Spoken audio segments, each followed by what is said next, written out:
អូននៅភូមិអស់បននេះឪពុកក្មេងខ្ញុំក៏មានអត្រេសដូចយើងរស់នៅអញ្ចឹងដែរបងប្អូនណាគាត់មានអត្រេសដូចយើងមានជីវិតអញ្ចឹងបើសិននេះគាត់យើងមករកគាត់វិញអីចុចអត្រេសរបស់គាត់ទៅអត្រេសហ្នឹង Google Map ហ្នឹងនាំមកដល់កន្លែងម៉ុងរបស់គាត់ហើយបងប្អូនពីព្រោះគាត់អសរកាអញ្ចឹងគាត់នៅអសរកាអត្រេសគាត់ 4000 អញ្ចឹងណារកឃើញហើយយើងជីមវិញភ្នោឪពុកម្ដាយអី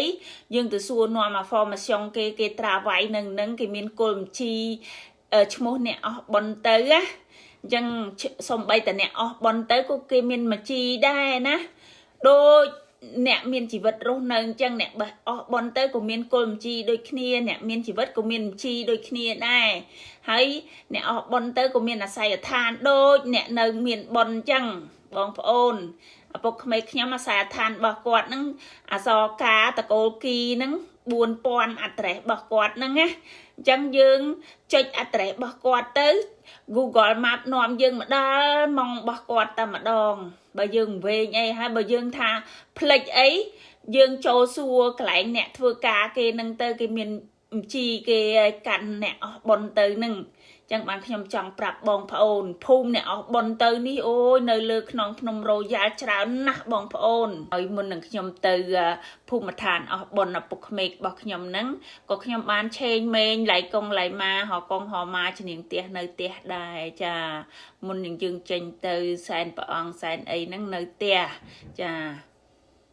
ថ្ងៃនេះខ្ញុំបង្ហាញចែកជូនទៅដល់បងប្អូនទាំងអស់គ្នាពីភូមិឋានអ្នកអស់ប៉ុនទៅចាបងប្អូនឃើញហើយនេះខ្ញុំមកឆេងមេងជូនឪពុកក្មេករបស់ខ្ញុំគាត់បានអស់ប៉ុនរយៈពេល2ឆ្នាំទៅហើយភ្នោរបស់គាត់និងម្ដាយក្មេករបស់ខ្ញុំជាប់គ្នាទិញ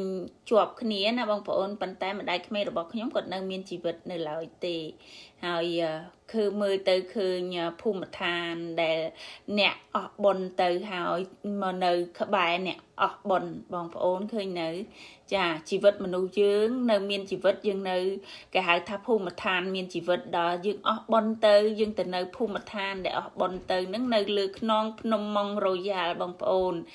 ទិញនៅលើខ្នងភ្នំនេះពួកគាត់ទិញតាំងពីពួកគាត់នៅរស់ចាពុកក្មេងខ្ញុំនៅរស់អញ្ចឹងហើយគាត់ទិញទុកហើយដីជំនាន់មុនហ្នឹងវាថោកទេបងប្អូន 30000 2នាក់ហ្នឹងចាម្នាក់ 15000 ម្នាក់ 15000 បានក្តារមឈូសមួយអញ្ចឹងទៅហើយដីហើយនឹងម៉ងគេដាក់ផ្លាកប៉ុណ្ណឹងណាបងប្អូន 30000 ចាហើយយើងមើលឃើញហើយអញ្ចឹងហើយឲ្យមនុស្សទាំងអស់គ្នានឹងចេះគេហៅថាកុំមានសេចក្តីច្នៃគ្នាណាបងប្អូន